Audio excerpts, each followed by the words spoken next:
Hello friends, आज हम gate mining and civil के एग्जाम्स में जो माइनिंग सारे सब्जेक्ट है उसके बारे में जो फॉर्मूले होते हैं उसके थोड़े बारे में डिस्कस करेंगे। सबसे पहला फॉर्मूला है रिप्रेजेंटेटिव फैक्टर। रिप्रेजेंटेटिव फैक्टर का फॉर्मूला होता है map distance by ground distance. तो आरएफ को ही बोला है map distance by ground distance. अगर डिस्टेंस की जगह पे आपके पास एरिया है या वॉल्यूम है तो उसके जगह पे आप बस रिप्रेजेंटेटिव का स्क्वायर लोगे तो ये इसका फॉर्मूला बनता है map area by ground area is equal to representative factor का होल स्क्वायर और map volume by ground volume is equal to representative factor का whole cube. Map actually map में डिस्टेंस कितना है तो छोटा सा रहेगा और ग्राउंड डिस्टेंस थोड़ा बड़ा ही रहेगा। तो उस तरीके से उसका एक फॉर्मूला बनता है। तो उसके बाद में लीस्ट काउंट होता है, कोई भी इंस्ट्रूमेंट का लीस्ट काउंट निकालना है तो एस बाय एन, जहाँ पे एस तुम्हारा होता है वैल्यू ऑफ स्मॉलेस्ट डिवीजन और एन होता है तुम्हारा number of division of vernier scale. उसके बाद में अगर कोई चीज कोई एरर आ गया अपने स्केल में तो वो एरर को ठीक करने के लिए कुछ फॉर्मूले, जैसे करेक्ट लेंथ का फॉर्मूला है करेक्ट डिस्टेंस, करेक्ट लेंथ या करेक्ट डिस्टेंस बोलो, then correct area, correct volume का फॉर्मूला है representative factor of wrong scale divide by representative factor of correct scale into measured length. So इसका ये formula बनता है। फिर वैसे ही करेक्ट करेक्ट करेक्ट एरिया का फॉर्मूला है representative factor of wrong scale divide by representative factor of correct scale का whole square into measured length. वही करेक्ट वॉल्यूम का फॉर्मूला है representative factor of wrong scale divide by representative factor of correct scale का whole cube into measured length. उसके बाद में true length. True length का formula होता है L small L by L dash, small L divide by small L dash is equal to L dash by L. So ये पहले यहाँ पे था पर ये इधर चला गया तो this is a true length. True length divide by wrong length, true length divide by wrong length of line is equal to true wrong length of L dash is wrong length of chain और tape divide by correct और true length of chain और tape. Okay, the next formula misalignment. Misalign का formula है h square by 2l, जहां पे h है mean equivalent of base line above mean से level और l है तुम्हारा measured distance. Then slope correction का एक फॉर्मूला होता है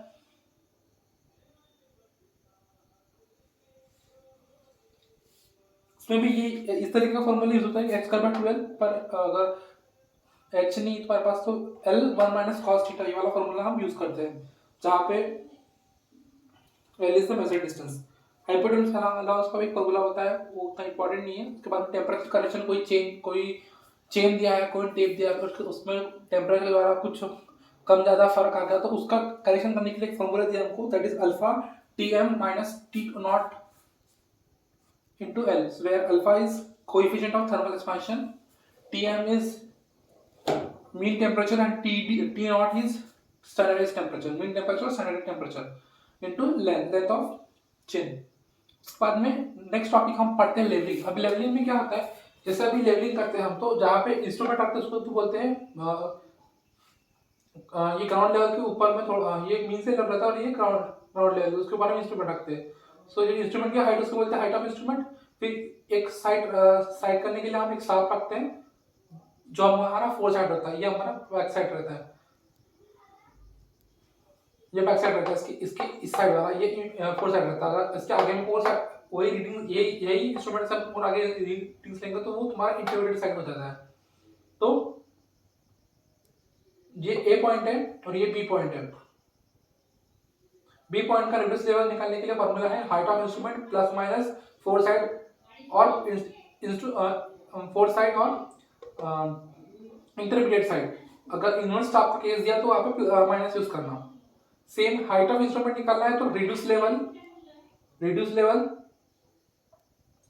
माइनस बैक साइड, ये वाला बैक लेवल रीडिंग माइनस करेंगे तो हम लोग को हाइट ऑफ इंस्ट्रूमेंट मिल जाएगा। अगर रिड्यूस निकालना है तो हाइट ऑफ इंस्ट्रूमेंट प्लस करेंगे प्लस ये फोर साइड प्लस करेंगे तो हमको हाइट रिड्यूस लेवल माइनस करेंगे ये इतना तो हमको यहाँ का हमको रिड्यूस लेवल मिल जाएगा।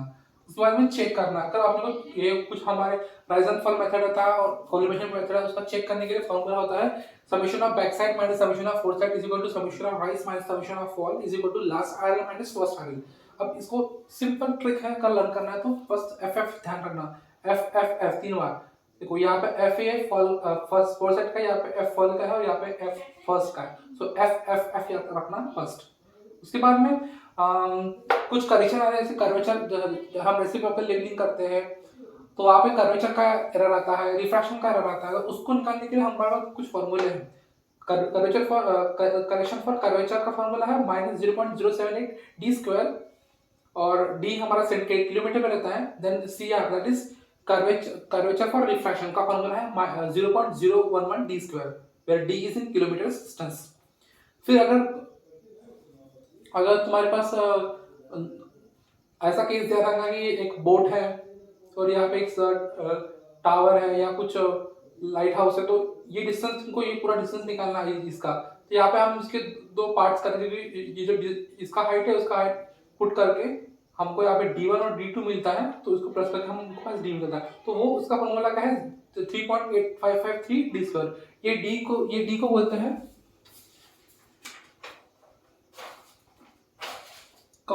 Distance to visible horizon. उसके बाद में हम टैचोमीटर में आते हैं। टैचोमीटर सर्वे एक ऐसा इंस्ट्रूमेंट, ऐसा सर्वे मेथड है जहाँ पे हम कोई बिल्डिंग की हाइट निकालते हैं सिंपल एक टेलोराइट इंस्ट्रूमेंट के द्वारा। उसमें उसका जो वर्टिकल सर्कल रहता है उसको घुमा के हम उसका रीडिंग लेते हैं। जनरली हम हॉरिजॉन्टल सर्वे में हम सिर्फ हमारा काम हॉरिजॉन्टल सर्कल करते हैं, पर ये केस में हम वर्टिकल सर्कल का यूज करते हैं। सो जैसे अभी डायग्राम में देखो, यहाँ पे हमने इंस्ट्रूमेंट रखा और ये जो एक दो केस मैंने के फॉर्मूले बताया मैंने, एक केस है हॉरिजॉन्टल साइड का, एक है इंक्लाइंड साइड का। हॉरिजॉन्टल साइड ऐसे समझ लीजिए, तो यहाँ पे 3 रीडिंग मिलती है हमको और 3 स्टेटर हेयर्स रहते हैं, that is S1 S2 and S3। S1 नीचे वाला, S2 उससे थोड़ा हायर वैल्यू का और S3 उससे भी हायर वैल्यू का। तो अगर S का एक कंबाइंड S का अगर तुमको ये फॉर्मूला में काम आता है, तो इसको निकालने के लिए हमारा formula S is equal to S3 minus S1। फिर डिस्टेंस निकालना अगर सिंपल हॉरिजॉन्टल साइड के लिए, तो उसका फॉर्मूला है KS plus C, that is K is your multiplying constant and C is your additive constant। Generally हम मल्टीप्लाइंग कांस्टेंट K हमेशा 100 लेते हैं और C हमेशा हम 0 लेते हैं। उसके बाद में S जो हमारा दिया उसको स्टैडिया इंटरसेप्ट बोलते हैं, that is S3 minus S1। फिर C, अगर C नहीं दिया, अगर कोई केस में C दिया है तो अगर कोई क्वेश्चन ऐसा जिसमें फोकल लेंथ दिया तो F को बोलते हैं फोकल लेंथ, और D तुम्हारा डिस्टेंस है, तो वर्टिकल डिस्टेंस जो ट्रू यूनियन एक्सिस से हम गिनते हैं। Okay, so C is equal to F plus D, ये वाला फॉर्मूला यूज करते हैं हम ये वाले केस पे। और यहाँ पे K, अगर ऐसे कंडीशन ऐसा क्वेश्चन है कि आप F भी दिया है, ये I का मतलब क्या होता है स्टैडिया इंटरवल्स, तो वहां पे K is equal to F by I का फॉर्मूला यूज करेंगे। अब ये तो पूरी बात होगी तुम्हारी हॉरिजॉन्टल साइड की। उसके बाद में हम इंक्लाइंड साइड के बारे में पढ़ते हैं। तो इंक्लाइंड साइड में ये डिस्टेंस और ये हॉरिजॉन्टल डिस्टेंस और ये वर्टिकल डिस्टेंस निकालना पड़ता है। तो ये सिंपल है, ये डिस्टेंस हमेशा रखना cos, और ये डिस्टेंस हमारे में sin का इस फॉर्मूला रूल रखता है। तो यहाँ पे फॉर्मूला करता है distance is equal to KS cos square theta plus C cos theta, जहाँ पे K तुम्हारा क्या है K is your multiplying constant, S is your staff interval, theta is your ये जो एंगल बनता है यहाँ से थीटा, और C is your additive constant. फिर वर्टिकल डिस्टेंस निकालना है तो KS sin 2 theta delta 2 plus C sin theta. K is your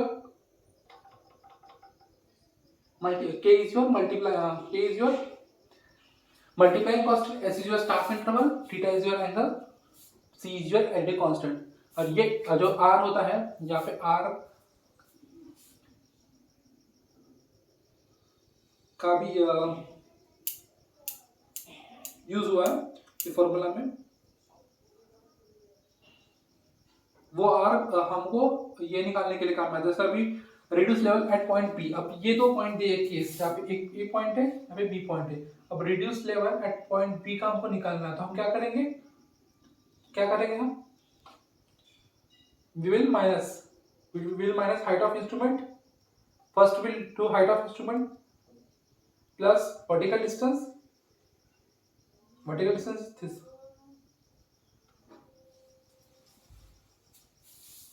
V is your vertical distance from line of sight. This is line of sight to central hair reading, and R is your distance from ground level to central hair reading.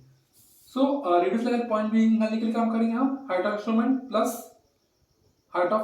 plus vertical distance minus R. Height of instrument HI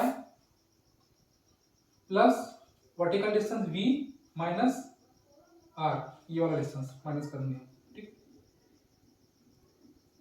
अगर यही condition अगर depression में दिया है तो जैसे ये staff reading हम इनिशियल ले रहे हैं तो यहाँ पे प्लस लगना, यहाँ पे प्लस लगना बस। ये height of instrument plus vertical distance minus are.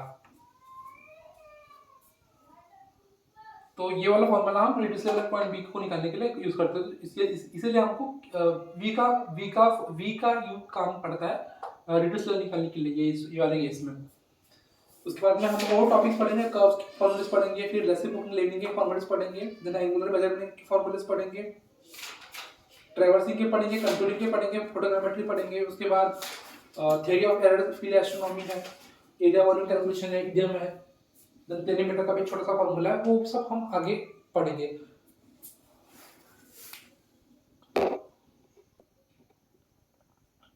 Okay, सो अभी हम दो तीन टॉपिक बचे, जैसे कर्व का टॉपिक बचा है, रेसिप्रोकल सर्वेलिंग का टॉपिक बचा है, एंगुलर मेजरमेंट, ट्रैवर्सिंग एरर का है, फोटोग्रामेट्री का है, और दो तीन फॉर्मूले बता दूंगा मैं आपको। तो अभी कर्व का क्वेश्चन आ रहा है, जैसे कोई क्वेश्चन बोला है कि लेंथ ऑफ कर्व निकालो, लेंथ ऑफ टेंजेंट निकालो, लेंथ ऑफ लॉन्ग कॉर्ड निकालो, मिड ऑर्डिनेट निकालो। अभी सब क्या होता है, इसका मैंने छोटा सा एक डायग्राम दिया, वो डायग्राम सब समझते हैं। अब ये कर्व है, तो ये कर्व में लेंथ ऑफ कर्व का मतलब क्या होता है कि ये जो डिस्टेंस है ये वाला, ये तो हमारा लेंथ ऑफ कर्व है। उसके बाद में लेंथ ऑफ टेंजेंट ये तो ये वाला पॉइंट, ये वाला ये लेंथ ऑफ टेंजेंट ये है। फिर लेंथ ऑफ लॉन्ग कॉर्ड, तो सबसे पहले हम पहले एक फॉर्मूला पढ़ते हैं लेंथ ऑफ कर्व। अब ये लेंथ ऑफ कर्व ये हमको निकालना है, उसका फॉर्मूला है पाई आर 180 इनटू डेल। अब डेल क्या होता है, तो जब ये ऐसा कर्व बनता है तो यहाँ पे एक एंगल बनता है, ये एंगल को हम डेल बोलते हैं। अभी इस फॉर्मूला में आर तुम्हारा है radius,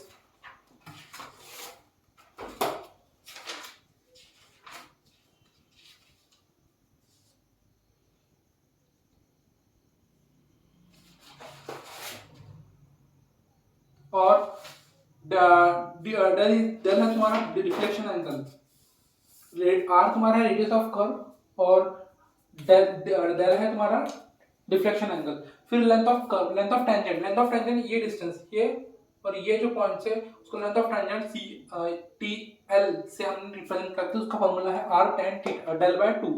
are is your radius of curve और del is your deflection angle del by 2। Okay, length of long chord मतलब फिर लंबी कॉर्ड कौन सी है इसमें।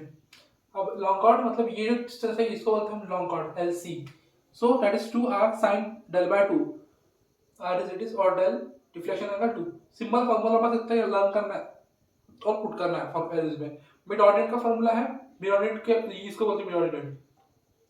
So that mo is equal to r 1 minus cos del by 2। अब ये हो गए कर्व के फार्मूलेस। उसके बाद में रेसिप्रोकल लेवलिंग पढ़ते हैं। रेसिप्रोकल लेवलिंग में हम हमारे पास दो इंस्ट्रूमेंट रखते हैं हम, जैसे ये P और Q दो इंस्ट्रूमेंट रखे। अब यहाँ पे हम दो बार रीडिंग ले रहे हैं, P1 में P2 ले रहे हैं, Q साइड में P1 P2 ले रहे हैं। सो P से P पॉइंट P स्टेशन से P1 पे हम जो रीडिंग ले रहे हैं उसको बोलते हैं H1। फिर P पॉइंट से P2 पे हम रीडिंग ले रहे हैं उसको बोलते हैं HP। Q पॉइंट से P1 की रीडिंग लेते हैं हम उसको बोलते हैं H डैश है। Q पॉइंट से P2 की रीडिंग ले रहे हैं तो उसको बोलते हैं H डैश B। तो एरर का फॉर्मूला है, एरर अगर निकालना है इसमें तो उसका फॉर्मूला है HB minus HA plus 1। HB minus HA plus 1। H मतलब तुम्हारा यही उसको बोलते हैं ट्रू डिफरेंस H। अब सॉरी यहाँ पे हम HB लिख सकते हैं। So H is equal to HB minus HA, HB minus HA plus H dash B minus H dash A divide bye 2। ये सिंपल फार्मूला का यूज करते हुए हम इसमें पुट करते हैं। तो एक बार अगर आपको समझना है HA क्या होता है, तो HA होता है staff reading of P1 when instrument is at P, H dash A है तुम्हारा staff reading of P1 when instrument is at Q। HB है तुम्हारा staff reading of P2 when instrument is at P। H dash B है तुम्हारा staff reading of P2 when instrument is at Q। इसके बाद में angular measurement, ये इसे कुछ form, magnetic bearing, true bearing, magnetic bearing इसको बोलते हैं MB, true bearing TB, MD magnetic declination. अगर बेयरिंग क्वेश्चन रहते हैं, कंपास सर्वे करते हैं हम, तो उसमें ये 2 से 3 फॉर्मूले का यूज होता है। जैसे ट्रू बेयरिंग निकालने बोले तो true bearing is equal to magnetic bearing plus minus magnetic declination, sorry. So अगर तुम्हारा मैग्नेटिक डिक्लिनेशन ईस्ट में है तो हम पॉजिटिव का साइन लेते हैं, अगर तुम्हारा मैग्नेटिक डिक्लिनेशन वेस्ट में है तो हम निगेटिव साइन लेते हैं। वेस्ट में है तो निगेटिव साइन लेते हैं, ईस्ट में है तो पॉजिटिव साइन लेते हैं। अगर तुम्हारा four bearing greater than four back bearing, fore bearing तुम्हारा ग्रेटर है बैक बेयरिंग से, तो हम उस केस में कौन सा फॉर्मूला यूज करते हैं, back bearing fore bearing minus back bearing is equal to 180। अगर तुम्हारा बैक बेयरिंग ग्रेटर है फोर बेयरिंग से, तो उस केस में हम क्या यूज करते हैं, back bearing minus fore bearing is equal to 180 degree. Okay, so ये होगा तुम्हारा एंगुलर मेजरमेंट के फॉर्मूले। अगर अभी ट्रैवर्सिंग का क्वेश्चन, अभी ट्रैवर्सिंग में लैटिट्यूड और लॉन्गिट्यूड डिपार्चर, सॉरी लैटिट्यूड और डिपार्चर का जो फॉर्मूले होते हैं उसका उसके कुछ फॉर्मूलेस आते हैं उसमें। तो E is equal to under root error at latitude का whole square plus error at departure का होल स्क्वायर। लैटिट्यूड डिपार्चर का सिंपल फॉर्मूला है L is equal to L cos theta, और डिपार्चर का है L D is equal to L sin theta, where L is your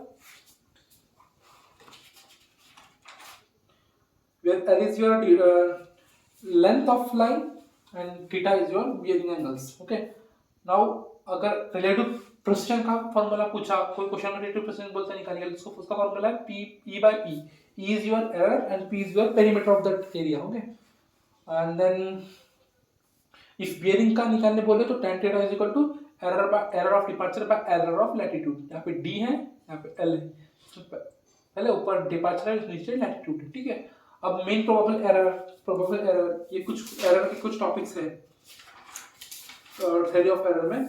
most probable error है, mean probable error, most probable error है, most probable value है। तो most probable error का जो formula है that is very simple, under root error at A का whole square plus error at B का whole square. उसके बाद में फोटोग्रामेट्री तो बहुत इंपॉर्टेंट टॉपिक है और हर बहुत जगह पे इसका यूज हुआ है हमारी में, सेल में हो लीजिए। अब स्केल निकालने बोलते कोई क्वेश्चन है तो स्केल का फॉर्मूला है F divide by H minus H। अगर एवरेज स्केल बोला है तो F equal to F H minus H average, फिर F is your focal length of the camera and H is your height of the ground, sorry height of exposure station from mean sea level, and your H is your horizontal axis of। अगर diagram दिखना है तो जैसे अभी ये यहाँ पे camera है और यहाँ पे तुम्हारा ये ग्राउंड लेवल है, तुम्हारा ये तुम्हारा मीन सी लेवल है, ये मीन सी लेवल है, तुम्हारा ग्राउंड लेवल है। अब ये जो डिस्टेंस है इसको बोलते हैं हम small h, height of ground level above mean sea level. This is your small h and h is your height of exposure station above mean sea level. This is your whole h, okay, and this is your focal length f। यहाँ पे तुम्हारा camera है। Okay, अभी relative displacement का कुछ, अगर कोई question में रिलेटिव डिस्प्लेसमेंट का पूछते तो रिलेटिव डिस्प्लेसमेंट का फॉर्मूला है D is equal to R H H minus H average. अब ये वाला कंडीशन अलग है क्योंकि इसमें हमारा जो फोटो है वो थोड़ा टिल्टेड होता है। जैसे यहाँ पे हमारा कैमरा है, हम जो ये लेंगे, ये यहाँ से यहाँ जैसे रहते हैं, तो यहाँ पे जो दो केस बनते हैं, जैसे दो ऑब्जेक्ट दिए है तो उसका दो बार ऐसे ये R दिया था, R रीडिंग ये वाली, H छोड़ा की H माइनस H एवरेज। अब नंबर ऑफ फोटोग्राफ निकालने का फॉर्मूला पूछता है तो N is equal to number of photograph, N is equal to A by area at total area considered in photogrammetry divide by small A का formula क्या है, net ground area covered by each photograph. हर एक photograph कितना area cover कर रहा है तो उसका फॉर्मूला L into W। अगर ऐसा केस दिया है क्वेश्चन ऐसा दिया है कि वहाँ पे लेंथ और विड्थ दिया है फोटोग्राफ की, तो वहाँ पे क्या करेंगे हम, वहाँ पे हम ये वाला फॉर्मूला यूज करेंगे एल इंटू डब्ल्यू, पर एल इंटू डब्ल्यू का भी सॉरी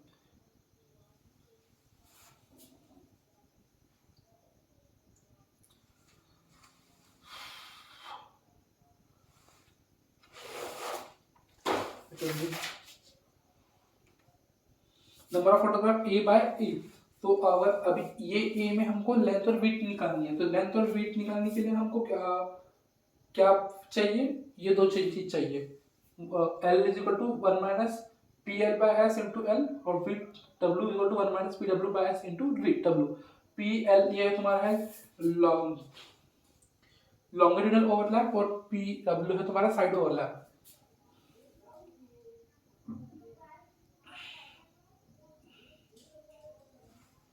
उसके बाद में N1 N2 का भी केस बनता है, जैसे कोई ऐसा क्वेश्चन दिया है जहाँ पे स्क्वायर में दिया है, जैसे एरिया का स्क्वायर दे दिया है, तो वहाँ पे फिर N1 N2 निकालना पड़ता है। तो वही फिर इसके लिए ये L का ये वाले डब्ल्यू में ये फॉर्मूला यूज करना पड़ता है। तो ऐसे कुछ फॉर्मूले का काम आता है ये वाले क्वेश्चन, ये वाले क्वेश्चन में ऐसे सारे क्वेश्चन। वो तो टॉपिक बच्चे वो भी बता देता हूँ। हाँ,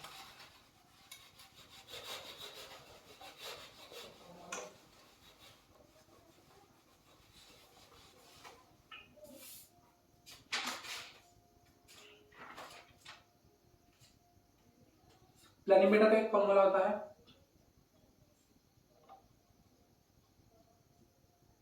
A is equal to m in bracket fr minus ir plus minus 10n plus c, जहाँ पे fr is final reading, ir is initial reading, n is your number of times zero of direct pass index mark, and sc is your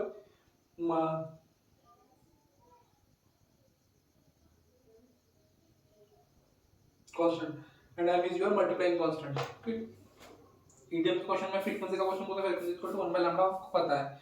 area वाला की question prismoidal formula पूछा, prismoidal formula, उसका formula है V is equal to L by 6 in bracket A1 plus A2 plus 4AM। Okay, trapezoidal formula